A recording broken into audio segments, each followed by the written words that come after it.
I'll keep it more. I'll keep it more focused on maybe things like your involvement, coming up with the idea, initially creating like the business, kind of what that was like. I mean, here's what I ideally like at the end of the day, right? Is not only do we have some insight, like the people that are listening to this are people that are either aspiring to be entrepreneurs or entrepreneurs looking for more ideas. Okay. And ideally, at the end of the day, those people walk away saying, okay, I have new ideas, or I have like a first step. Like if it's a young guy who hasn't started a business yet, Yeah. like he has a rough idea of like, okay, like This is what I can't do. this is what I can, or you can or can. Like Yep. what I like. I don't want to. I'm trying to abolish limiting beliefs. Yep. You know. I like that. So, but yeah, I mean, look, we'll just take it naturally. Okay. It's Sounds all good to me. Yeah, yeah. All right, we are rolling, Cool. guys. Whenever you're ready, take it away. Actually, that water bottle under the table in the middle, I can still see that in the wide. If you just Oh, you know what? Yep, perfect. I'm just gonna toss to the Toss side it. and then I'll pick it up. You're fine. Toss away. All right, guys, we're rolling. Go for it when you're ready. All right, Tony Peck, the godfather of Instagram. Great to see you again, man. Thanks for coming on the show. My pleasure. Thanks for having me. Yeah, of course, of course. So Tony, it's been years since I think you and I first met. Yep. And recently bumped into each other at Andy Elliott event too. In Arizona, which is pretty funny. I know, of all places, And like now we're in New York. literally across the country. I'm thankful you came on here, and what I want to talk about today is just kind of the businesses you've created, how you did so, and really what your story of entrepreneurship is for inspiration for young guys kind of starting out. And I know you're really focused on personal brand these days too, and I'd love to dive into that because that is such a hot topic. So I guess to start things off, could you tell us a little bit about the main project of yours, unless there's many, and we can kind of dive into a few of them. But like, Yeah. what's your main offer? So right now, I'd say there's three main things. The main business right now is Why Not You Media. We're a Forbes accredited digital marketing and social media agency. So that is my bread and butter. Past that, I have my networking community, The Circle, which we'll dive a little bit further into a little bit later in the episode. And then lastly, I actually host the largest charity golf outing in the country at this point. So I would love to talk about that and how I kind of created that, because I want to give the entrepreneurs or the aspiring entrepreneurs that are listening the opportunity to know what's possible if you put your mind to the things that you want to do. That's incredible. I want to dive into Why Not You Media first, but one question that came immediately to my mind now that I want to ask you. There's a lot of Alex Hormozi talked about this recently, which is trying to start multiple things. Doesn't sometimes you spread yourself too thin, and then you become a master of none. Like I've experienced myself launching a project and then trying to launch a simultaneous project, and from the outside looking in, it's like, wow, that guy has multiple businesses. He's insane. Like he must be loaded or super successful. But sometimes that means that I'm only going 60% in one and 40% in the other. Absolutely. Right? Yeah. So I guess do you feel like that's been the truth with yourself, or like how have you been juggling multiple projects and actually ensuring that they're successful? Yeah, so it's a great question. I definitely do see that as a concern for a lot of entrepreneurs, especially younger entrepreneurs or aspiring entrepreneurs. They hear that the notorious thing of the average millionaire has 7 streams of income, right? I think it's a fallacy when you're starting in business. I don't think you can just get in and open up 7 businesses and they're all going to be successful off the rip, because of, like you said, you only have so much time in a day and attention to give to certain things. So the way that I kind of structured, the first thing was Why Not You Media. That's my baby. That's how we started everything, and everything has stemmed from there. The other things I do now are really vertically integrated. So when they're really parallel and similar to what you're offering, but maybe like in a different pricing structure, but you're going after the same avatar, then it's that much easier to start those things. So Why Not You Media being the main thing, we're helping businesses that are doing anywhere from like 1 to about 150 million a year in revenue. That's like our typical customer that we're dealing with. Then past that, The Circle, my networking community, that's a much cheaper ticket item. It's $30 a month. It's a networking community. So those are for people that want to grow their business by networking, and it's a much lower ticket than our Why Not You Media professional services on the marketing and digital media side, right? And then lastly, the events is just me putting together clients, leads, prospects, past customers all together to network, and then I'm staying top of mind, front and center by being the one that's hosting the event. So they all kind of work together in a unique way, but they're all 3 different things at the same time. So if you're listening and you want to do multiple things, it's going to be tough to do multiple things that are super different. Like let's say you want to open up a restaurant and a trucking business. Those are and a salon. Like if those are your 3 things, those are very different avatars and demographics you're going after, and you can't really ping pong them back and forth together in the same ecosystems. So all my 3 businesses kind of live together. So if you're part of the Circle community, you get discounts on the Why Not You Media services, you get discounts on the events, and vice versa among all those other 3 pieces, right? So I think that's probably the best way to do it if you do want to do multiple things, to find things that are really vertically integrated, that you're not really stretching yourself too thin because you're going after the same person and you're just speaking a different thing to that individual based on that person's situation in that moment.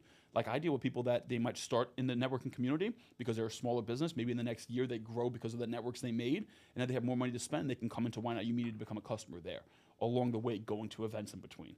So that's kind of how I look at it, where it's almost like your starting level, your medium level, and your end level.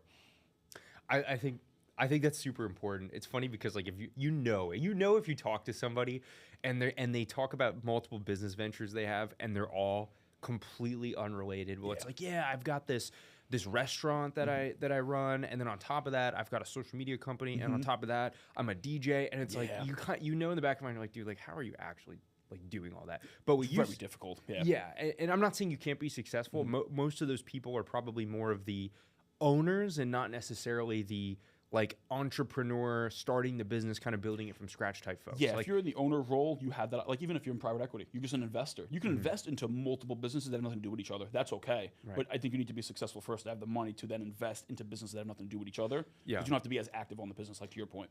the one thing you touched on that's important is there's no warmer prospect than somebody who's already in your network. Yes. That has seen demonstrated value of what you provide, and then providing ancillary services to them that are already make sense because of the original offer that they came to you for. So, like for example, I mean I know we haven't spoken a lot over the years, but we launched an Airbnb arbitrage coaching company, right? So we teach people how to create their own 6-figure businesses doing that, right? And then what we do is we've offered services to them already in that network. So like now we've got affiliates for interior design. Now we have affiliates for funding. And now we're even offering more exclusive services that we provide, which are we'll find them leads on properties and then, provide them to the community, right? So that's amazing. It's vertical integration right there at its finest. It's basically one business with all these different branches, Yeah, right? exactly. But anyway, I love that. Let's take a step back here. Sure. So Why Not You Media? Yep. What is that? Okay, so I can get into the inception. I think that's probably the coolest way to dive into that portion 100%. of it. So I'm an Italian American from the Bronx. I'm a New York guy. Clearly. And I've been an entrepreneur through and through since I was a kid, though. I've always had that hustle. I never knew what an entrepreneur was when we were younger. I think it became more popular in the last, like, maybe 8 years, I would say, give or take. But I've been an entrepreneur since I was 10 years old. I'm shoveling snow. I never had a snow day, right? I never took off. I just went out there and hustled. I started working with my grandfather in his pizzeria when I was 11. And he taught me a lot. He was an immigrant from Italy. He opened up a restaurant before I was born. He shut down that restaurant before I was born 2 years prior. Bought a pizzeria, and then he had the pizzeria for 20 years. He retired when he was 81 years old, and he was still the active day-to-day pizza man there.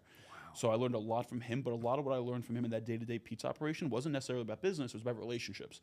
And that carried to me to where I am today. About everything that I do is going to come back to relationships. We're going to talk about that a lot today because everything that I have and everything that people see online is a formation of relationships through and through, no matter what the case is. But it came from my grandfather and teaching me that because he would tell me, listen, I have guys that they come down 45 minutes south to have my pizza, not because it's the best pizza. It's because of the relationship. And that's something super valuable. Not a lot of people understand and realize how important it is to have a real relationship with customers, prospects, referral people, whoever it is.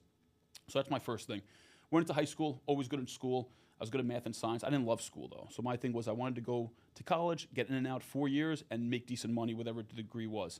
I didn't want to do law, didn't want to do medical, because, again, it was more than 4 years of school. I found out engineering was good. You get in and out 4 years, and you get decent pay. So I said, I'll become an engineer. I'm good at math and science. So I went to school with that logic and actually ended up getting an engineering degree. So I'm not just good looking. I always have to preface with that. So I went to Manhattan College, not too far from Manhattan. It's just not actually in Manhattan. But while I was in school, someone asked me, what are your hobbies? And now you're a college kid. What are your actual hobbies when you're a sophomore in college? Going out, girls, making money. I didn't really have any hobbies. I'm like, well, this isn't great. In 2 years, I'm going to graduate. I'm going to be an adult. I should have a hobby or two, right?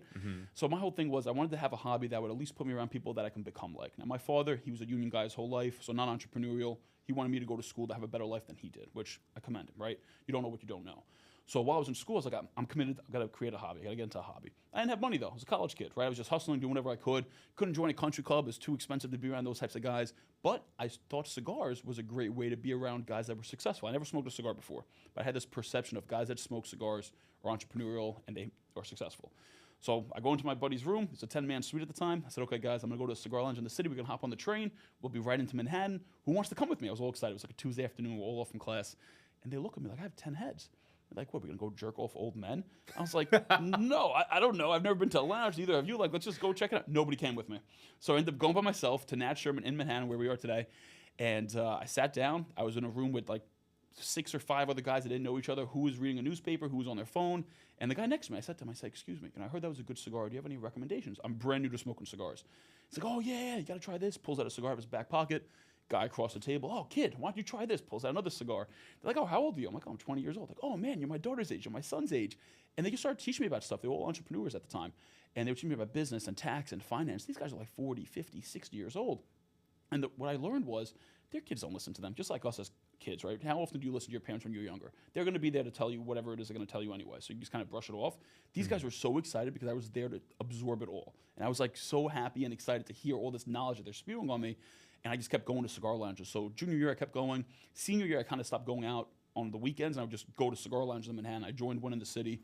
And by the time I graduated, I kind of amassed a pretty cool network. I became friends with Rudy Giuliani, the Prince of Finland, the owner of Bacardi. And I'm just a kid from the Bronx. Like, I'm a regular guy. I had no connections. I didn't know anything. I didn't know anyone. I had no value to give these guys. I was just at the places that they were at. I was respectful, and I asked questions, and I was curious. And that was really all it was. And they knew I couldn't give anything to them, but they just respected that a young kid got his way into these Manhattan cigar lounges. One quick question before I Sure. have for you. I want you to continue. Now, some people that are listening to this, like especially young guys, they're saying, okay, first off, I need to find a place that I know the people I want to be like are at. Yep. Right? And then the second thing is what the hell do I say to them Yeah. when I see them? How do I network myself into that circle? So it's great. So what is your advice for those two things? Is finding the locations of the people you want to be like, as well as when you get there, what do you do? So it's as simple as just knowing who the demographic is that you want to be around. And that could be going to the local restaurant that you know the guys that you want to become like often frequent there. Go there, get a drink at the bar, hang out, become friends with the staff there. Over time, as the people that you want to meet are there, you can get to connect with them through the staff. You just happen to be the same place, same time, conversation starts. Now it's restaurants. You can do cigar lounges, you can do country clubs, you can do anything. It really depends on your demographic. My demographic's more cigars, country clubs. They're business owners, right? Successful guys. They're doing things to either do business or to unwind and relax. So those are kind of the spots I focused on. Now, what do you do when you get there? I didn't know anything. I had no value to give them, and that was okay. But because it was okay, only because I leaned into it. And a lot of times people don't realize your biggest disadvantage could be your advantage. And my advantage was I didn't know anything, and I was so genuinely curious, and I asked questions. A lot of times kids or even middle-aged guys or older guys, they're afraid to say things that they don't know. Instead, I was more than happy to say, hey, excuse me, I really don't understand what you're talking about. Can you explain a little further? And they were so excited to be able to get into more detail about it because most people don't stop to ask you different questions. So be curious and be genuine and actually actively listen.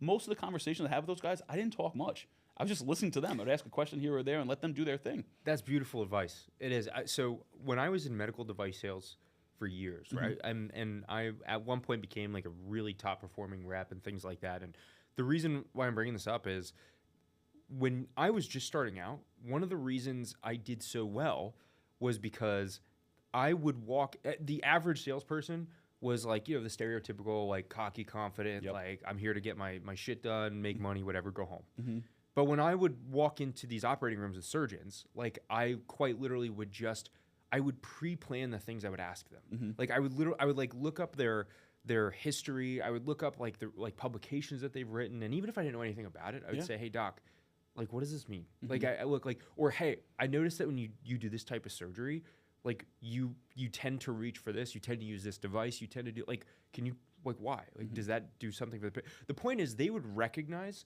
thoughtful questions, and they would recognize humility. Like this kid doesn't know anything, he admits he doesn't know anything, and he wants to learn. And then it got to the point where like, you know, doctors were happy to see me there, even though I wasn't providing any value.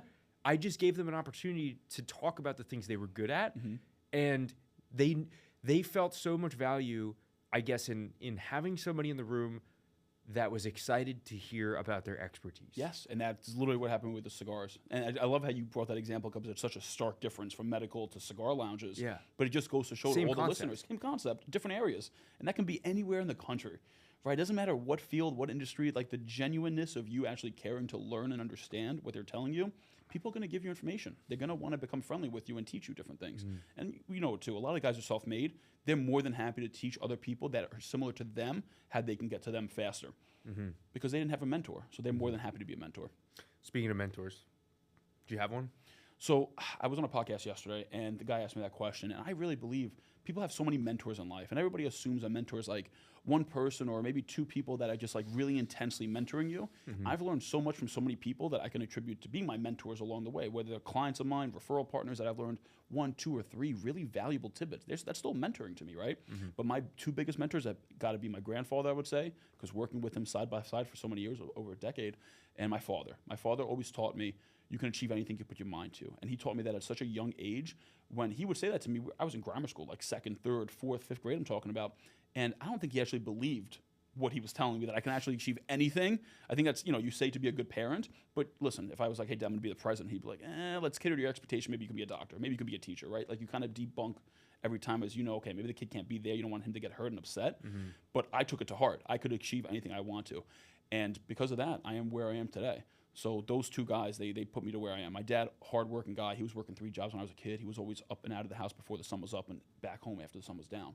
So I learned my work ethic, my hard work from him and my grandfather. And I'm forever grateful for them. And I try to show my appreciation by being able to take them to things that I've been able to build and accomplish in the last couple of years. That's awesome. All right, so going back to cigar lounges, networking with freaking Rudy Giuliani and all these other crazy guys. stuff. How did this mold into Why Not You? Yeah. And talk a little bit more about like what Why Not You is, because I think most people who aren't really deep into the entrepreneurial space hear media agency, hear social media agency, content agency. They really don't know what the hell that means. Absolutely, Right? And I still don't know exactly what that means. Yeah, So of if you course. could dive into that, it'd be awesome. So that was college. Then I graduated college. I had this engineering degree. I still had no idea what I wanted to do. And that was okay. And if you're listening and you still don't know what you want to do and you're 20 years old, you're 30 years old, you're 40 years old, you're still young. And I want to put that out there because I don't think enough people realize you have to try a lot of things to know what it is you like and to know, just as importantly, what it is you don't like.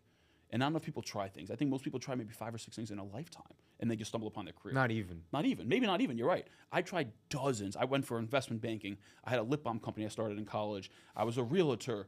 I did the engineering. I was in construction. Like I was a pizza man. I sold football boxes. I sold BB guns. Like I tried so many different things to know what I like, what I don't like, what skills I was good at, what I enjoy doing within those different practices. So graduated college, no idea what I was going to do, but I hustled in college, so I saved up a lot of money. And at that point in time, I said, well, I'm going to figure something out because this is my time to fuck up and fail. And worst case, I have a great backup. It's an engineering degree. I can go get a job worst case in 6 months, maybe a year, 2 years, whatever the case is. So with that being said, I said, let me stumble into the world of stock trading. So I bought a few stock trading courses, started trading stocks day to day. I was trading penny stocks just in the morning and in the evenings, not really like in the daytime in intra trading.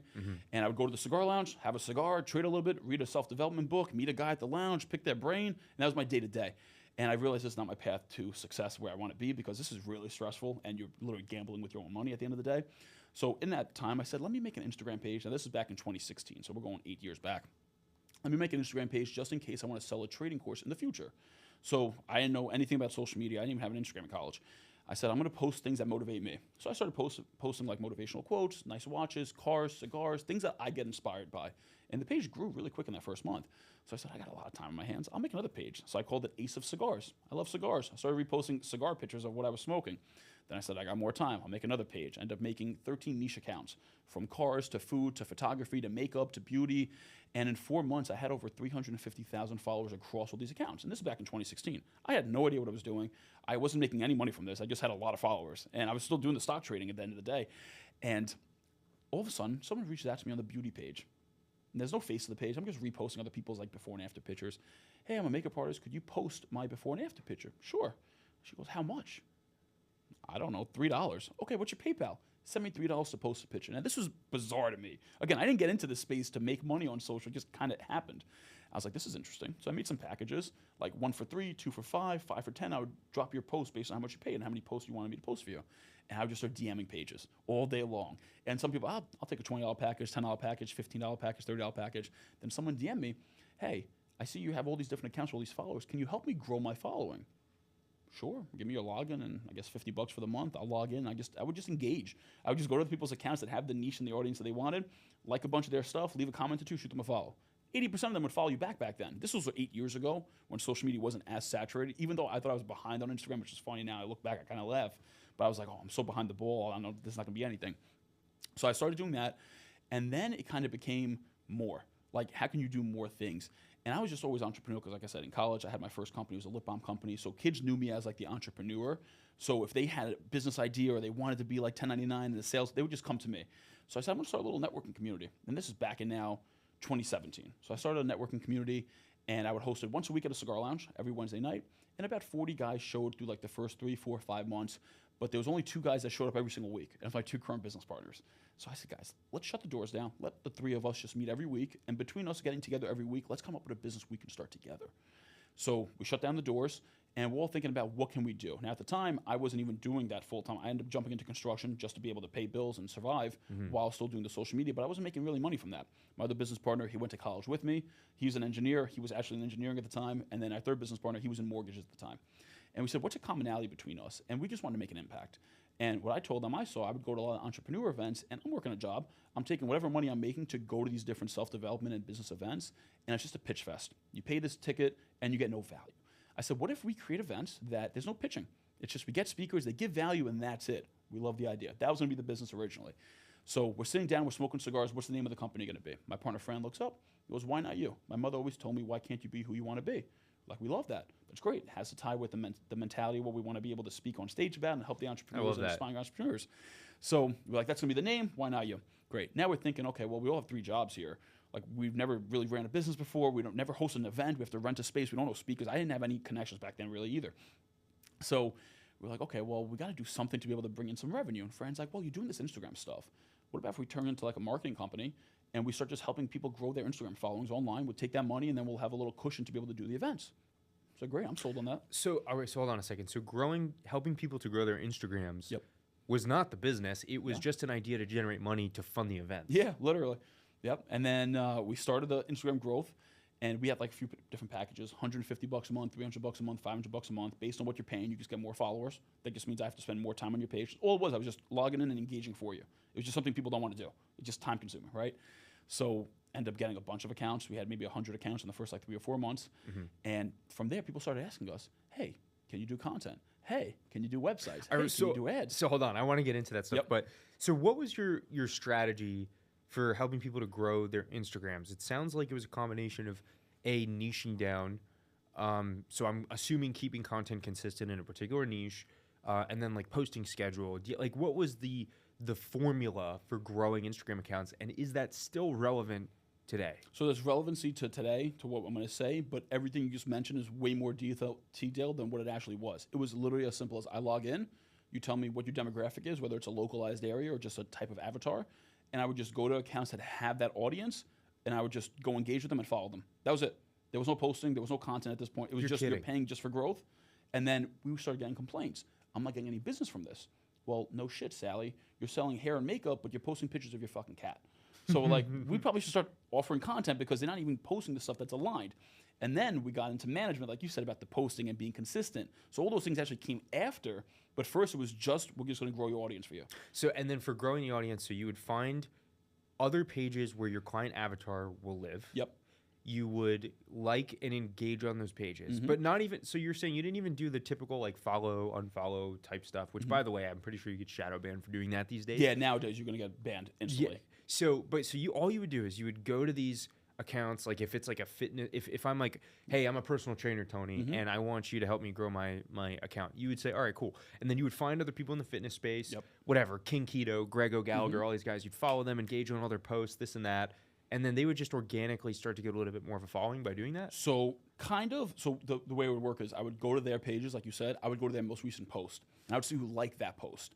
Now, the people that liked that post, if their page was public, their name's in English, and they have a profile picture, and let's say you're geographically restricted, and you're telling me I can only deal with people in the state of New York, but your bio says South Dakota, then I'll skip over you. But if you meet those parameters of public profile, public account, profile picture, names in English, and the bio doesn't explicitly say you're out of the bounds of what I'm looking for, I would then go and like maybe 5 to 8 pictures, leave 1 to 2 relevant, thoughtful comments, and then shoot them a DM, and then hit them with a follow. Oh, so you wouldn't even, so you're not even going to like and you're not going to like and comment and engage on the primary account. No. Right. It's going within their following. So just to go back to my example, right? You're a fitness guy, and I say, Tony, help me grow my profile. You say, all right, you go to big name fitness guys. So let's just, a name that comes to mind is Grego Gallagher, right? Like I see his stuff all the time.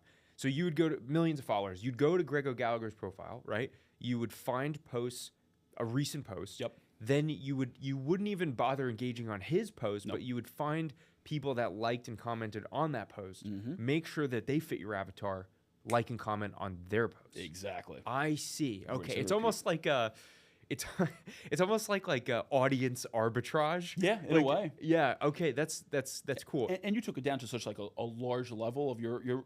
I deal with a lot of localized businesses.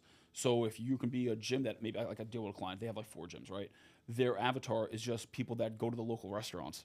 So go to a local account that has like a good following. Maybe the restaurant has like 5,000 good following, and you do it on their page, like to their audience. So this can work at any level of scale, whether you want national customers, local customers, and it works. This is still what we do today, by the way. This strategy still works today. And everyone asks me, one of the biggest things is, Tony, how do I get more engagement? You have to engage more. Bottom line. Everyone wants these hacks and these tricks. There's no easy way to do it. It's not just going to happen. You have to put in the work. And a lot of people, they want to skip that step of like, okay, what's the quick hack, Tone? I'm like, well, you're going to be very disappointed because I don't have a quick hack. I have a way for you to do it for sure, but it's not going to be quick and it's not going to be easy. It's going to take time. So when we started building the business, all I would do was this strategy, and I would DM about 200 to 400 people a day. And then based on that, some people would take a phone call with me. Some would let me come into their business. I close them, get a referral, and we slowly snowballed. And now the inverse, 5.5 years later being full-time, I get about 200 to 500 DMs a day coming in. So I don't even have the time to be outbound anymore, which is crazy. That's that hilarious. whole full circle moment of life right there. So you would outbound DM on behalf of your clients, like saying like you would log in as your clients and then outbound DM to just get conversations going to networks, so they would get followers. And they just take the conversation from there if someone responds. It does a few things for you, right? Because now when you're engaging more on Instagram, what it does is your regular account on Instagram, you probably don't get too much engagement. So you can be like, who's this person that liked 7 of my pictures, left 2 comments, and followed me, and they shot me a message? I'm going to go check them out. Now, typical natural curiosity of a consumer, they might go peruse maybe 3 of your posts. Maybe they end up liking 2 or 3 of it. Just that alone, you getting a little more engagement is going to show Instagram that people like your page. They're going to push your page now a little bit further. And that compounds and compounds and compounds if you're doing that to 200 people a day. Exactly. Now, okay, just I know that, we're talking the inception of your company, 2016, 2017, 2018. Now, nowadays, I think the average consumer, if they get a notification on their phone, like this happens to me all the time. If I get notifications on my phone and I see the same person liked 5 of my posts, dropped a comment, and then shoots me a DM, I'm like, what is he selling? Like, what is he, like, is he trying to sell me like editing services or something like that, right? So like what I'm trying to say is I feel like the defense is up a little bit now for prospects. Do you see this less effective? So it always comes down to numbers. It's sales at the end of the day. Yeah. You're going to have to do a certain amount of outbound to get the result you want. It's going to change based on your industry, your area, your offer, right? With the DM, it's not always a straight solicit. I don't recommend sliding in the DM with a straight offer. I always recommend going in with curiosity, maybe asking a question that's specific to that individual. Like, let's say you're targeting realtors. This is an easy example. How long have you been in real estate? What areas do you cover? Do you like having a team? Do you like the brokerage you're at? Like, be genuine. Like, ask an actual question. That's an inside conversation. I'm not a sales guy where I go in for the kill immediately. It might take 18 messages of banter, 2 coffee meetings, and a cigar for us to actually work together. And I'm okay with that. And if you're listening in and you're not okay with that, then sales might not be for you. Because if you just want the quick, my strategy is not for you. My strategy is a sure way to generate business, but I'm playing for the long term. I'm playing to build real relationships with actual people online that I can then take offline if I want to. And that's the real nuance there. So it's either being curious, it's complimenting people. You can actually slide in with a compliment. You can introduce yourself. Just, hey, this is who I am. This is what I offer. If you, your friends, your family ever need something, please feel free to reach out with any questions. Always happy to help. That's okay. That's not soliciting. You're just letting them know who you are and what you do. Now you might be top of mind when they actually do need someone because maybe they don't know someone in your industry. And then the last way, if you are going to go in with a solicitation, you have to give an offer. Has to be a discount, has to be something free, something of value. Those are the 3 things. Free, discount, or valuable thing. Whether it's an ebook you're giving them, whatever the case is. That I'm okay with. And that's more towards like product-based businesses or even like some retail business. Like we work with a lot of restaurants. We have them outbound DMing like, hey, come in first time on us, coffee and dessert on the house. That's a great offer. Who's going to be like, oh, fuck that, don't DM me. No, I'll come in for free coffee and dessert, right? And that's their way to get them in the door because now they know the lifetime value of the customer. And all it took was someone messaging 100 people to get 17 in the door. So now you're 17% coming in, and out of those 17%, 50% are retaining, and every year they spend $500 with you. And all it did was take 100 messages. So I know you were leading into how that turned Why Not You Media into media and content. Yep. But just now that we're on the topic of sales, prospecting, etc., I know you mentioned you don't have to do any outbound prospecting much anymore because you get a lot of inbound, which is awesome. What does that sales what did that sales process look like up until you started to get inbounds? Was it that you started to not automate, but I guess hire more people to just do that outbound DMing for you each day? Like, how did that work? No, so never automated. It's still fully me. I'm all business development at YNIU. I'm the only salesperson or sales, I guess, Really? part of the business, to be honest with you. I don't look at myself as a salesman because I'm just a business guy that is helping people with what they want help with. And I'm not a fit for everyone, and they're not a fit for me all the time either. So when I started, it was outbound, right? I had to generate, I had no one. I didn't know anyone. I had no leads, no customers, no network. And it was just outbound, outbound, outbound. But from there, I was building real relationships. So at a certain point, I kind of turned that off. And this is what I could recommend to all salespeople. I never look for the next deal. I always focus on who I'm already working with. And when you take care of those people, business is going to come from them. And they're the strongest people to get referrals from because now they're going to someone that they know saying, hey, Tony and the guys really helped me. You should definitely check them out and use them. Now, there is so much more trust coming down. So now my close rate is so much higher because of those leads that are coming to me have that trust because they're coming from my nurtured customer base already. So that's one of the biggest things I would tell people. Like, don't always worry about new deals. Worry about who you got in front of you. Because sometimes you're going to let them fall to the wayside. They're going to be annoyed. They're going to get a bad taste in the mouth. You're going to get a bad review. They're going to talk bad.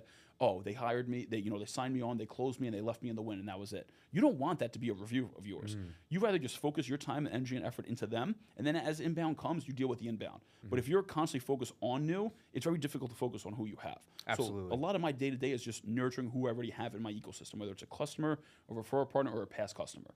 And then letting that do the work itself for me. And that's me making dinners with 7 different clients that can all do business together. They never met each other. And me making that dinner happen. When you're starting a business from scratch, right? It's sometimes your personal profile is, I love the hunt, I love the prospecting, I love the sales side. So naturally, you neglect The fulfillment. nurturing. Yeah. And I'm not saying, like, you don't have to be this jack of all trades where you're like incredible at fulfillment and you're incredible at sales and you're incredible at marketing. It's like, if you recognize that that's a gap, like, find somebody to fill the gap. Like, Yes. find somebody, like, I personally believe the solopreneur is dead unless all you really want is, I want to make consistent income for me, and I don't really want to build anything that impacts anybody other than me. Yes. And if that's what you want, yeah, you can make 10, 20, 30K a month being a solopreneur. But you're really never going to build any, like, long-term sustainable business by doing that, right? So, like, the point is, like, if you lack in one of those certain levers of the business, let somebody else come in who that is their passion. Yeah. You know? And what you could do too, if you're listening in and you're an aspiring entrepreneur, or maybe you're an early level entrepreneur, you don't have the money to hire or delegate that task to someone, look into a partnership. I have 2 business partners. I'm the business development. My other business partner, friend, he's all content. He runs our content team. And then my third business partner is all operations. He has like 200 followers on Instagram. He's not front and center at all, right? So, like, know your lanes and stay in those lanes. Don't partner with someone that has the same exact skill set as you and you're looking to close that gap, but that gap is now still there because you two do the same thing and like the same thing. As of today, your Instagram profile is huge, right? It's 300-some thousand followers last I saw. Was that growth from the strategies that you mentioned earlier? Yeah. Over time, I've been on Instagram now for about 8 years building my brand. So I'm just an early mover. I was there for so long, and I was so unique. I think that's the thing too. I think there's so many people that aren't unique to themselves. Like, I'm a character at the end of the day. I'm the godfather of Instagram. I didn't give myself that name. That's what people imposed on me because I wear my tracksuits. I like my jewelry.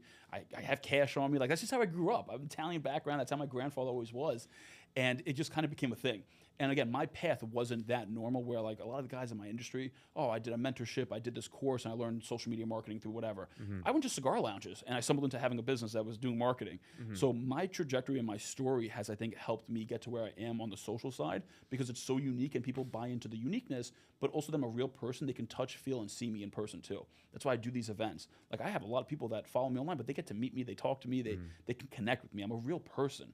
So I think a multitude of all those things, and then on the shorter term, in the most recent, I would say, year or two, a lot of the growth has been fueled by collaborations. So collabing with different businesses and entrepreneurs and professionals that also have the similar audience too that you want to get in front of, and doing those collab posts. I have like 6 different dishes in my name up in Westchester, like a pasta in my name, 2 different sandwiches, a protein shake, a salad, a juice, but the Tony pack, right? And I do the collaborations with the restaurant. I get exposure to their audience, local people that know who I am. It's brand awareness, and they get exposure to my audience too. So it's a win-win. So the real moral of the story is you ain't shit unless you have food named after you. I don't know about that, but it is pretty cool to eat my own dishes. Quick pause. Hey, Ben, are you going to give us a heads up when we're approaching our hour? I didn't even think about it. Yeah, you guys came in and started just after 4 o'clock, so you're good to go a little bit after 5. I'll let you get the full hour in. Awesome, man. Thank you. What time is it now? I have no idea. You got that clock right in front of you. It should be time of day, 4:37 right now. So you got another, 20, 25 minutes or so. Where do you see it? Oh no, I don't see it either. I see. It just see 34 like a minutes. 60-minute thing. Yeah, sorry, I guess I didn't set it for time of day. It's 4:37. All right, so we've got Okay, like 20, some minutes or so. Yeah, exactly. Is there any way you want to notify us when we're getting close to the hour? I'll just try to find a natural place and just give you a little tap when it's time. Cool. Thank you. Cool. Actually, hold on one sec. I'll set the clock for you guys to watch it. Yeah, I just don't want to push it too far and we have no idea. Oh, there you go. All right. So we started little after 4? Yeah, a little after 4, so you go to Is that 5. the running time? 34 minutes we've been on for? Yes. There you go. it's So, also yeah. the running time. That's what I figured. Okay. Ah, That's what I saw. Yeah. Exactly. That's what I was looking at. Got it. All right. So let us know when we're good, Ben, all right? Yep, you guys are still good. Go for it. Okay. So, all right. So now coming back to Why Not You, right? Now you've naturally figured out that you guys are good at building audiences, and you realize the gap there was, hey, we can help people build their audience, but now they just don't have content to deliver to the audience. Mhm. So I'm assuming that's how you worked in the idea on how to construct the content side of the business, or? Yeah, so my third business partner, Fran, he has a background actually in film, TV, movie, and stunts. He's a professional stuntman. So aside from doing mortgages, that's also what he was doing. It was his passion. So he said, listen, I can help direct. We just need a kid with a camera to film and shoot, and we can do content for people. Like, this isn't that difficult. We just have to make stuff that's on brand. And obviously, we've gotten a lot better from the 5.5 years of doing this. But in the beginning, it was as simple as that. Like, okay, you're a mortgage guy. Let's just talk about different topics about what you know in your business. We'll film it. We'll make it pretty for you, edit it for you. Boom, you got some content that's now on brand besides you posting pictures of your cat. Right? That was the biggest thing. The content wasn't on brand. And they were so upset they weren't getting business. But all we're doing is getting them followers. So we weren't even outbound sometimes. It was just the liking and the commenting and then the follow and then get a follower. Now, they had to be a little outbound if they wanted to. They had to post content consistently. None of that was being done. So we started doing the content, and then it extended into more things. People needed us to manage. They just couldn't consistently post the content we're making for them. So then we got into management. Then it became they want to get more leads. Well, advertising is the best way to get leads. So we have a head of advertising who's been doing ads on Facebook, Instagram, and Google for over a decade now. So super experienced. He's pretty much been doing it since the platforms came out. And he's really knowledgeable. He's the one that runs all the ads for our customers, and that's been tremendous. But just to close the gap on the 5.5 years, because I want to kind of help other entrepreneurs that listen to this too, we had so many different services from day one to where we are now. And now the last 2 years, we really refined the 3 things that we specialize in, we know we're best at. In the beginning, we did PR. We did graphic design. We made business cards. We made logos. Like I said, we did the content. We did websites. We did the advertising. We did the management. We did the Instagram growth. We did verification for you. We did all these different things. And we're like, what are we really good at and what can really help and benefit the client? And we came down to 3 things. And at one point, one of them was management of accounts, which we actually nixed away about 2 years ago. And the reason we had an issue with managing of accounts was it was the best service for us because it was highest retention. It was so sticky. When you start managing a social media account for someone and a month, 2 months, 3 months, 5 months go by, it's very tough to leave that company because of the startup time to find another company to take their place. And most people don't want to deal with the hiring and firing an agency to now get them to pick up on the brand and what your voice is. It's a lot of little nuanced things. But what we saw was us managing their account wasn't as effective as it would be if they were doing it in-house. I had 6 full-time employees just managing client accounts. Now, they can only manage so many accounts a month themselves. So we were limited in the output of what we could do, where we knew they should be doing more, but we realistically couldn't do it, and they'd have to pay us so much more that it wouldn't make sense for them to want to do anyway. So we were that weird spot of, okay, they're doing something, it's better than nothing, but we know they need to be doing more. So for instance, one of the things, the deliverables on the management was we would send out 50 DMs a week on their behalf. Now, like I told you, I was sending 200 to 400 out a day. So 50 a week isn't much, but they were doing 0. So to them, like, this is great. I'm getting a couple of leads. I'm like, well, if you're really doing 500 messages a week, you can get a lot more leads. But we couldn't because one account manager was managing 10 different accounts. So they are sending out 500 messages, but across 10 different accounts. And then the second thing became, we would tell the clients, we'll post X amount of posts on your feed, but your Instagram story, we can do 5 a week unless you provide more to us because we're not with you day to day, but capture stuff day to day in your office, you're out and about, you're having a dinner meeting, whatever the case is. Send us clips, we'll throw it in your story. Nobody would send us anything because I think the natural reaction was, I'm paying the guys, they're handling it, it's done already, I don't got to worry about anything. No, you have to be involved still in some capacity. And the last thing was the captions. After 9 months of working, let's say like a real estate agent, and we're posting a picture of them on their phone, the caption becomes generic, obviously. We're not in the industry. We don't know real estate like they know real estate, but they would get upset the captions were generic. So like, well, we need you guys to be a little more involved then. There's only so much we can pull from your website and the information you gave us with the questionnaire that we give them when they onboard them, right? So we said, you know what? The management we think is more of a disservice to the customer, where if we jumped into more consulting and teaching someone in-house for them to do more, they're going to get way more out of it. And it becomes cheaper. Okay, so now you're saying that you pivoted one of your service, or I don't know if this is most of your service, but Yep. you're saying your service then pivoted to, I'm not going to run your Instagram account anymore. Mm-hmm. But once you find the guys that you want to run your Instagram account because they're part of your niche, we will give them the more systematic approach to how to do that. So kind of, you can just have an intern that already works for you, an admin, an assistant, a secretary, someone that's just young and excited and being willing to use social. And if not, the last option is you can get a virtual assistant. We'll give you a website to hire them from. Now, there's a bunch of agencies that hire their own virtual assistants for $5 an hour, and they're going to charge you $200 an hour yourself to do the management, which I don't think is right. I'm an ethical businessman at the end of the day. Again, I grew up with my grandfather having a business. He came from nothing. So I really am a big supporter of small, medium to large size businesses for that reason of we're all in this together. And I'm not here to do you a disservice. I'll make my money where I can make my money, and if I can't, that's okay. And sometimes consulting, we make less than we were in management because you can maybe consult with us one time and get everything you need and never call us back. That's okay, though. I want to just be there to help you, whatever the capacity that is. So we cut the management out. It kind of took us 5 steps backwards, but my goal was we're going to go 10 steps forward. And it took a little time, took a little refining. And now the last 2 years I've been where we have our 3 core services. So one of them is the consulting, where we sit down with business owner and entrepreneur, which is nice because it's still kind of a lower ticket item for us, where if you're just a realtor that's not like too experienced or crushing it, you can still hire us to do one consulting session. One session for an hour, you're gonna get so much out of it. It's gonna take you 3 months just figuring out what we just did in that 1 hour to set those systems in place to actually execute on them anyway. So you have plenty of work to be able to work on in one session with us that you can actually generate business from. So consulting's our biggest thing, bread and butter. We have clients that consult once a week, once a month, once a quarter, once as they need. They call us back in 4 months from now. We don't care. We're here for you as much or as little as you need us. And then we still do the content creation, but the different nuance with us with the content creation was anyone with a camera could create content. That's the reality. You don't have to go to me to create content. Completely okay. There's nothing unique about content, but the uniqueness with us is we sit down with you before shooting to come up exactly what you want to create and what you should be creating that's on brand for you. And a lot of the times, I have 2 main lanes we stay in for clients. Professional service industries, so realtors, mortgage, insurance, finance, coaches, whatever the case is. And then retail businesses, restaurants, salons, gyms, body shops, stuff like that. A lot of these 2 lanes are typically older people. They're 40 to 60. Social is not their native thing. So us having the patience to sit with them to come up with what content makes sense for them, super valuable. Then we take a step further. On every content shoot, it's not just a kid with a camera. My business partner friends on that set, coaching and directing them to make their body language, the tonality, the hooks, the language look this way, don't look that way. So the content comes out as polished as possible, because a lot of the times the people we're dealing with, it's their first time on camera ever. They're just business owners for 2 decades or 3 decades, right? They've never been on camera. They don't know. So that's been super valuable, and that's a little bit of a nuance of, hey, we don't just do content. If you want to just do content with someone, you have ideas, we're probably not the agency for you. Go to a younger kid with a camera. Hey, I know I want to shoot these 10 types of videos and let him film for you. He's going to be cheaper. It'll be easier for you.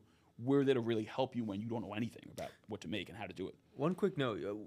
I think it's important to note that I think everybody forgets that content is a performance. Yeah. Content is a performance. It's not always just about the script. It's not always just about the idea that you want to share. Like sometimes it is about the performance, your tonality, your posture, how you're sitting. It's like a one short with the exact same script could probably get a drastically different reception. Yep. If in one short I'm like, hey guys, my name's Vince and I do XYZ, versus, hey guys, look, I've got the craziest idea. Boom, boom, boom. It's just like enthusiasm sells, Yep. right? I think everyone forgets that, and they're just like, I got to get the script down. I got to get the script down. What's the best hook? What's the quickest way to get eyes? It's like, dude, there's also an acting element to this. Absolutely. Right? How did you guys realize you were good at this? It's tough, man. I think we just looked at all the services we had, and we said, one, what do we like to do? What do we know we're really good at? And what's going to be the most impactful to help drive business growth? Because we're an agency that we're not going to help you get views. We're not going to help you go viral. We don't care for that. We're here if you want to make more money using social media. Bottom line. That's it. That's our only focus. You come to us, you want to be able to use social media to generate more leads and sales. That is what we help you with. That's it, period. So we kind of just refined, and we saw this is what we're great at. This is what we enjoy doing. Again, my partner Fran has the background at the TV, the stunts and directing on the sets. So it was just a natural thing for him to be able to help these older guys that just never been on camera before. And it's been such a great marriage of our expertise, our skill set, and then the customer we're working with, because they've just left, they're like deers in a headlight. They don't know if you just press film. They're just staring. They don't know what to talk about. They have no idea. And like you said, too, the body language, the excitement, the enthusiasm, and even past that, we sometimes do guys, they can be attorneys for 22 years. They know their shit. But the shit that they're talking about, nobody else knows what they're saying. So we have to teach them, dumb it down. So my partner, Fran, his famous thing is on a content shoot, he'll say, I don't understand it, take it from the top. If I can't understand it, it's not a good great. video. Because I'm a regular consumer. If I can't get it, nobody else that's watching is gonna understand this either. So we gotta dumb it down more. And he just constantly asks them questions on this. What does that mean? What does this mean? He's like, great. Now explain that word because nobody else knows what this means either if you're gonna keep that in the video. And that's the best way to be able to create content, knowing who your avatar and the consumer is gonna be on the other side, and having someone there to make sure you're enthusiastic, but also not being too detailed and too nitty gritty because it's not gonna do anything for anyone then. And then our last lane is advertising, running the actual paid ads. And that's running the ads on Facebook, Instagram, and Google. We also do LinkedIn, YouTube, and TikTok. But for most of our clients, Facebook, Instagram, and Google make the most sense. And that's strictly pretty much to generate them leads. Some clients will do it for brand awareness, but it's tough to have someone paid just for brand awareness. It's like doing the bus stop and stuff like that, or the shopping carts. There's no metric to tying to that spend that you're doing. There's no ROI. So a lot of them are just like, I'd rather just do the ads for the sake of generating the leads. Do you guys have systems in place that you integrate with your clients on tracking their improvements in revenue, lead gen, all that other stuff, like conversion to sales, all that? So it's tough. It's tough on the organic side when it comes to the consulting and the content, Right. because that's just them building brand. And the biggest thing I tell people too, it's like, it's a hard sell for me. I can't attribute an ROI for what you're gonna do with content creation and executing the strategy we give you with. Now, what I can tell you is from my personal experience, I was nobody. I'm still a regular guy. But now I go out in public, I get recognized. I get recognized in different states. I get recognized locally. I am a known person just because of what I did on the organic side. You're now, a walking billboard for what you guys provide. absolutely, yeah. And that's the biggest thing. I'm a product of the product. I didn't just come here and say, hey, I have 100 followers. I can help you do your social media. I built the brand first, then we stumbled into this. Because when we first started doing this, to the story, my personal brand had about like 50,000 followers. Then we started the business. So I already knew, okay, we can probably help these people do something with what I know already. And that's been a huge, huge thing. But furthermore on that, it's really kind of past, I don't know, it's an interesting nuance because when it comes to advertising, you can't attribute success based on what you measure. So a lot of the times we're measuring leads, not sales, because we can attribute the ad generating a lead for them. And most of the time we don't want to run an ad for the sake of a sale. Because let's say we're a regular business that we're working with, and this can be a restaurant, this could be a product-based business. If I'm on Instagram and I'm scrolling and I get hit with your ad all of a sudden, whether you're a pizzeria or something, let's say, I may not want the pizza right now, but it looks fucking delicious and I can't wait to try it. What's gonna happen? I'm just gonna scroll past it. I'm gonna forget. Even if I follow you, I'm still gonna forget the name of the pizzeria. I'm not gonna remember. Now you're losing that sale entirely. You paid the money to get in front of that person. You didn't capitalize anything. So what we always recommend for businesses is you wanna give them something that you can get something back from them, which means is, let's say you're a pizzeria, great example, I'll stay on this example. I'll give you 6 free garlic knots and a 2-liter soda if you give me your email. And that's the ad we're running. So the ad we're running is value proposition with what they actually do, put your email in. So they click in the link, they get in the email. So now our metric is how many emails are we getting you based on the advertising spend. Then within the consulting, we're diving back deeper. Okay, now you have the leads. What are you doing with the leads? Are you doing an email blast? Are you tracking in with maybe the offer code? How many people are actually coming in? How much are they spending? What's the average purchase value? And then further past that, this ends up becoming business coaching. What's the lifetime value in your regular customer? So if you have a customer come in, what's the percentage of them coming back? And when they do come back, what do they spend in the year with you? And then what's the lifetime value based on how long you've been in business? So knowing those nitty gritty helps you work backwards on advertising and how much it makes sense for you to spend to get a lead, and then furthermore, how much it makes sense for you to spend to get a customer. Because now we have some professional service industries like an attorney, let's say. We'll run an advertising campaign to get them a lead, and they might have 10 calls with 10 leads. They're going to close 1 lead. So now we know every 10 leads, you're closing 1. So if it costs you $10 per lead, you're closing 1. It costs you $100 to get 1 customer. This is super valuable information. But now if you don't know how much a customer spends with you, how can you attribute the $100 being worth it or not? You may not know that answer. So that consulting is really diving deep into the business numbers before we start any advertising. Because if they don't have any of that information in place, it's tough for them to attribute success to the campaign or not. And then also, to your point, making sure they have systems in place to capture the leads and to nurture the leads once they had that data. Because you're already paying for it, so you want to do as much as you can with that data. We came up with some, and I'm not taking credit for this, we came up with some wild tracking sheets to identify like ad spend to conversion ratios and things like that. Like when you really start going down the ad route, there's a lot more data that needs to be tracked. Everything from like ad conversion to leads, lead conversion to conversation, conversation conversion to booked calls conversion to sale. It's like you can really get down a rabbit hole. I enjoy that side of things, like looking at that data. The ad funnel that we've been using for the last several months, and it took us from whatever $20,000, $30,000 a month in revenue to 50 to 70 plus, right? Is a retargeting ad campaign. So basically what will happen is clients scrolling through Instagram, they see an ad. But the ad, and obviously it's cold. This is the first time they ever saw an ad from us, right? So they're not going to see this first ad for the first time, click and buy. There's a very low chance of that. So this first ad is not a call to action to get on a call or DM us. It's actually just, hey, free value. So it's an ad to a short, and the short gives value. Hey, here's what Airbnb arbitrage is, and here's how it works. Boom, boom, boom, boom, boom, boom, boom. If you like this, you want more content like this, and to learn how we scaled our business, follow us. That's it. So then that first ad is no call to action to buy anything. They then follow us, and now what's happening is that Facebook pixel is tracking the data of all the people that are following us, and then we're hitting them with more ads after they've followed us. Yep. So not only are they, is it more fine tuning on the client avatar that we want, but they're getting more familiar with us because they're being fed more ads more frequently. So by the third time they see an ad, they're like, all right, I know these guys, So that was a funnel that worked out really, really well for us for a period of time. So one thing I want to jump back to is at the beginning of this conversation, you said you tried a lot of things. And that was what enabled you to say, I know what I don't like. When did you realize that the path that you're on now is the one that you do like and that you want to stay consistent with it? Because one mental battle that I think goes through a lot of entrepreneurs' minds is that first several month period where you're just grind, and no returns because you're starting from scratch. Yep. It really tests you. It really tests you. Like, do you really want this? Like, do you really like this? Do you really see like value and vision in this? When did you realize, like, I'm going to stick it out because this is the path? I think I've been fortunate because at a young age, even like at 10 years old, one of my Christmas gifts was a briefcase. I always wanted to be a businessman. And my idea was a businessman was holding a briefcase, always being on the phone in a suit. Now, I'm always on the phone. I don't have to wear a suit, luckily, and you don't need a briefcase. So that's come to fruition. But stumbling upon what makes sense to do business in, I just love business. Like, I geek out, like you geek out with the number. I love business. When I sit down in the consults and we're doing the business stuff, that gets me excited. I'm not a marketer. I just happen to build a brand on social media, so I'm able to walk the walk and talk the talk that I'm selling you on. So to me, I think it was just the right thing of me knowing I can sell something that I'm passionate and actually believe in. And that's what social media and marketing was to me. And it wasn't like, oh my God, this is what I want to sell. It just happened so naturally that is where I ended up. And then I started selling it, and there was a great result for the customers we were giving it to, and I started growing my brand more, and it just worked out so fluidly. But it took me so many things to get to that point, right? So if you're listening in and you don't know what to do, you want to lead, I would say lead with something you're passionate about, because you're going to work a lot of hours. You're going to work for no money. So at the end of the day, at least do something that you enjoy doing, whether you're getting paid for it or not, because that's going to push you to get to that next point of actually starting to get paid for it. Versus if you're just doing it for the money, it's going to be a lot harder to stick with it, especially when you're not making the money in the beginning, because that's the reality. You're starting a business.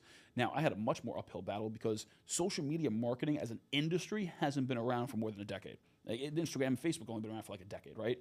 So we've created millions of dollars out of an industry that wasn't around. Now, if I jumped into insurance or mortgages, we could have probably did double, triple, maybe quadruple the money we've made, because it's a proven, trusted industry already. Everyone needs a mortgage for a house, right? Everybody needs insurance, whatever the case is. We're trying to prove to you you need a service that was never needed 10 years ago before, but you've been in business for 30 years. It's a lot harder to sell. The pandemic helped us, thank God. Funny enough, because before the pandemic, a lot of my sales meetings were trying to convince you why you need social media. After the pandemic, they were coming to me, I need social media. What can you do to help me on social media? Conversation shifted dramatically. So right time, right place maybe type of thing. But again, it really came down to I knew I could add value to people, and I believed in what I was selling. I'll never sell or be able to sell anything. I'm not a salesman like that, where I can sell something I don't believe in. Now, there's plenty of great salesmen that can. But that's just not, again, I don't look at myself as a salesman. I'm just a businessman. I love business. I love helping others. And if I have a service or a product that can help them, and I can believe in that product, and I know it will help them, then we can get that to work. And sometimes you may not be able to get it to work with them. One entrepreneurial topic I think is not discussed enough is, what was your method for finding talent for your team? Like employees, building out people to do even the more regular, mundane, day-to-day tasks? Like, how did you find these people and go through that experience? It was just portraying our vision and just finding people that really aligned with what we were building as three young guys. You know, me and my two partners were all 30 years old, so we're young guys. Our first hire was 6 months into the business. She's still with us today. She's our executive assistant, Stefania. Shout out, Steph. I knew her about 3 years before the business.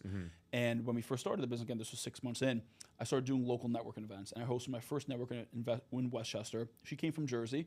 And I had maybe 30 people there, like really small. People don't even know this type of stuff. Like now I just hosted the biggest event, golf outing in the country. 1,500 people came.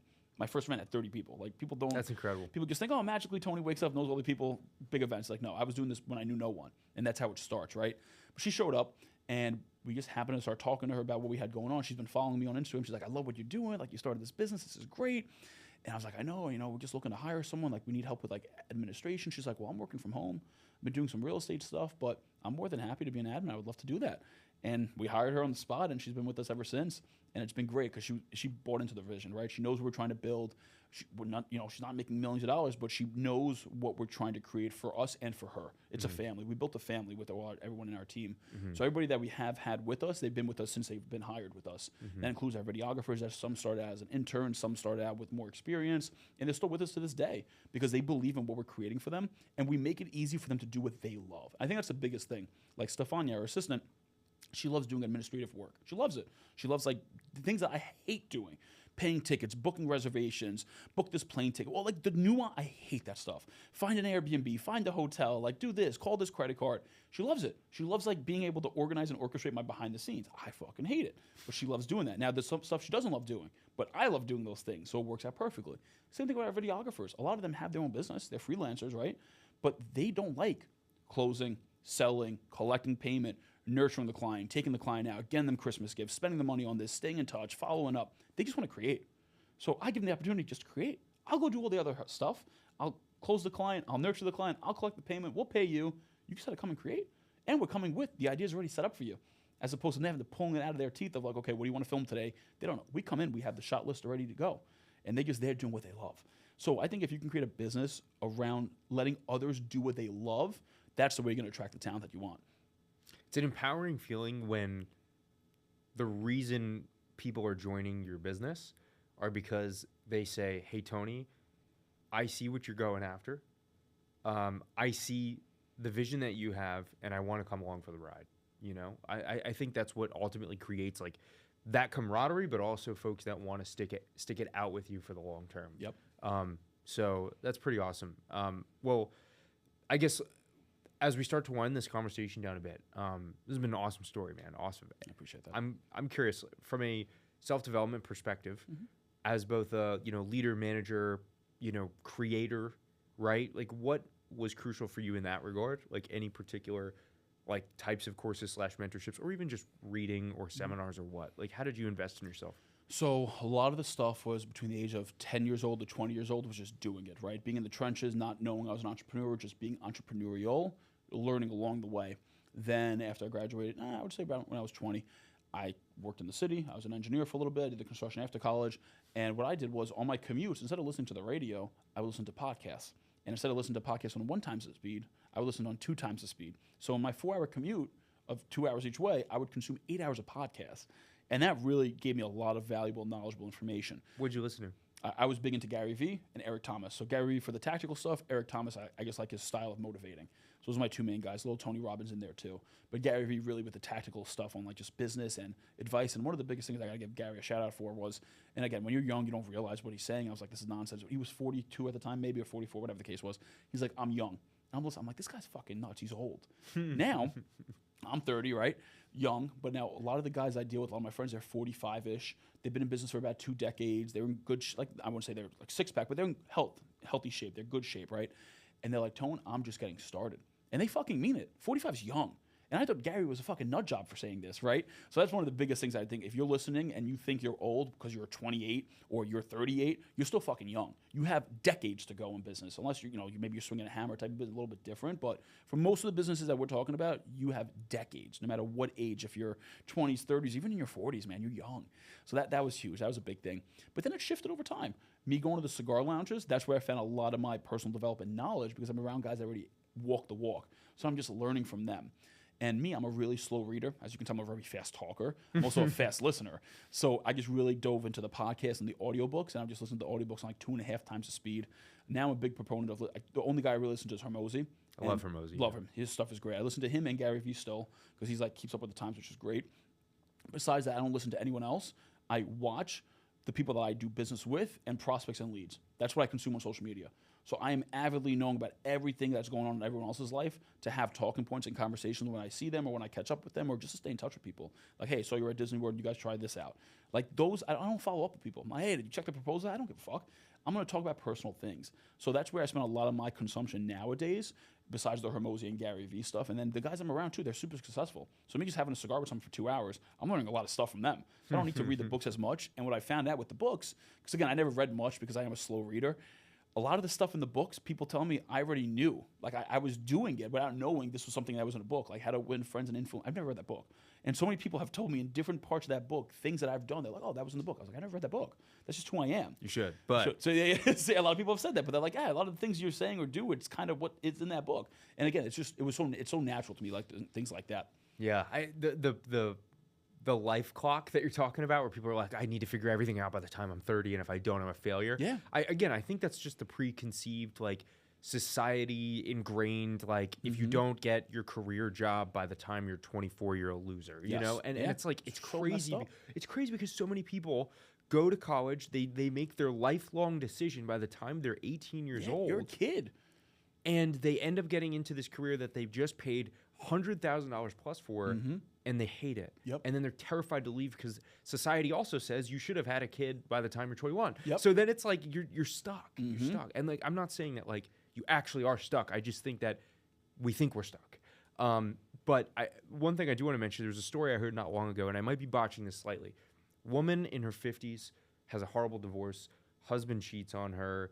You know, like whatever the financially in ruin after the divorce situation, all this stuff. She decides to create a business.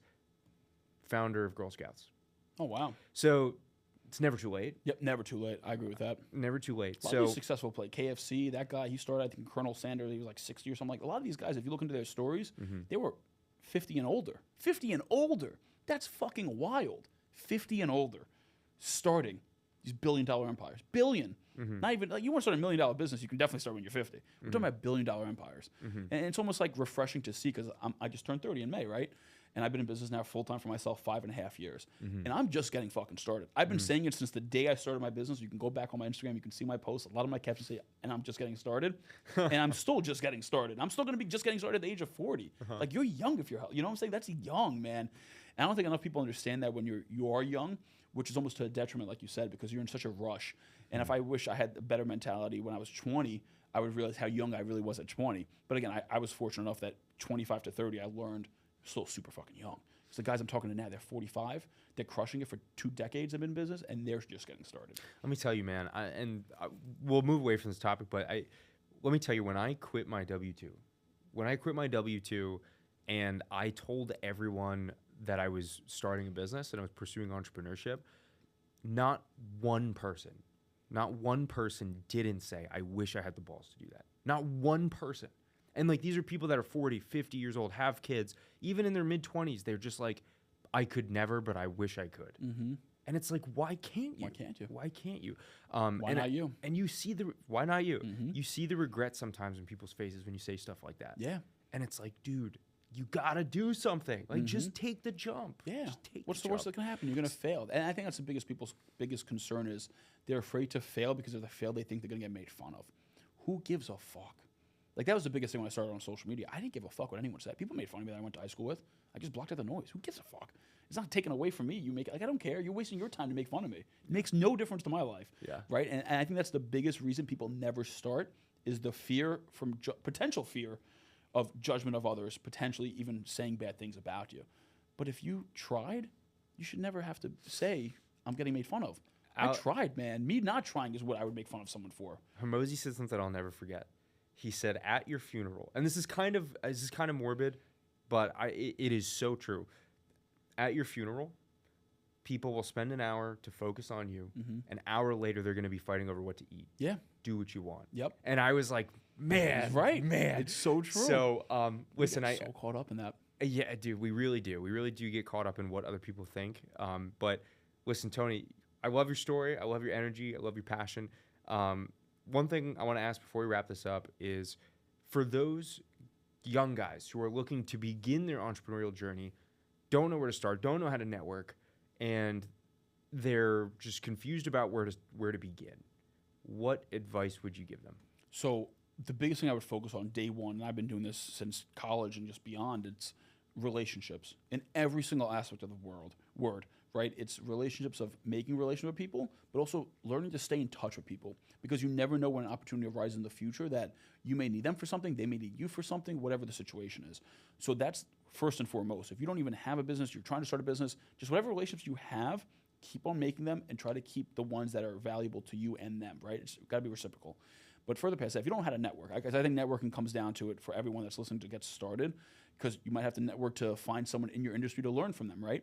And that could be as simple as going on Instagram, finding 100 people in your area or your industry, and messaging all of them with some type of value you'll give them just to learn from them. Because sometimes it doesn't make sense for me to come work for you for free. It's more time for me to teach you shit. But if I came in with, hey, I see your video post could be a little bit better. I'll do the editing for free. Can I just like follow you around to learn from you? Like, do that. Get around guys that know what they're doing already in the industry you want to get to, and learn from them. And that can be even as simple as going to cigar lounges and finding people in the industry, right? That's what I kind of did.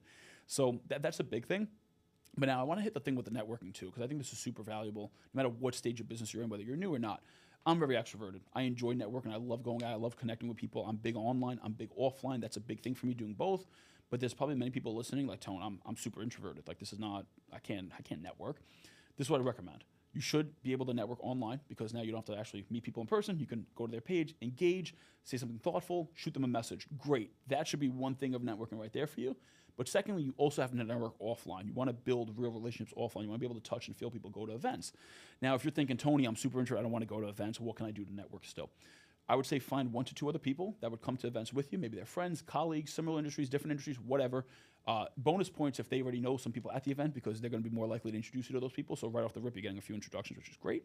But secondarily, at least make you a little more comfortable. Now, maybe you move somewhere, you're brand new, you're introverted, you have no friends, you don't know anyone. This has happened, right?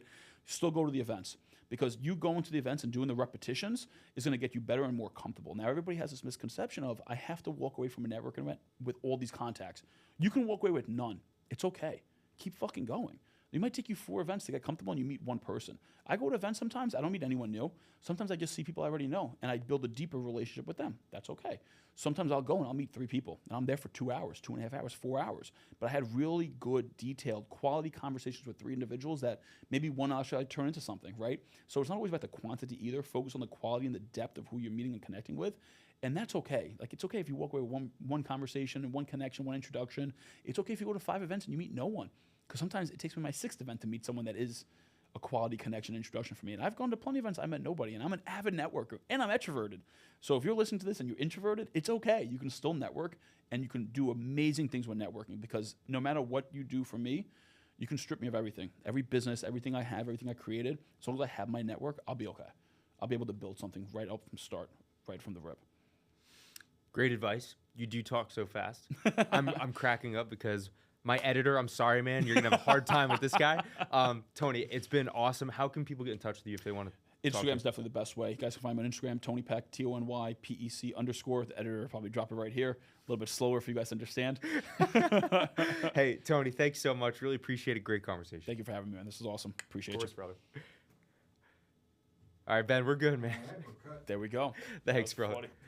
Dude, honestly, man, that was great. Great advice. I loved your story.